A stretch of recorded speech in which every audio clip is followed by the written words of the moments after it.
You ask Tiger to solve. This deals with linear equations with one unknown.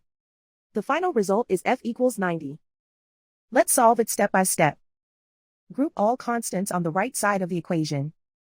Subtract 970 from both sides.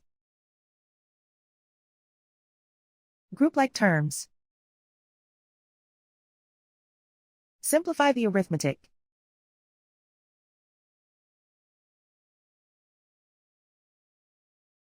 Convert the f into a positive number.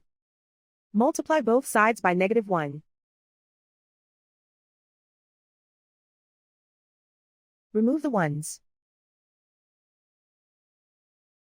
Simplify the arithmetic. And so the final result is f equals 90.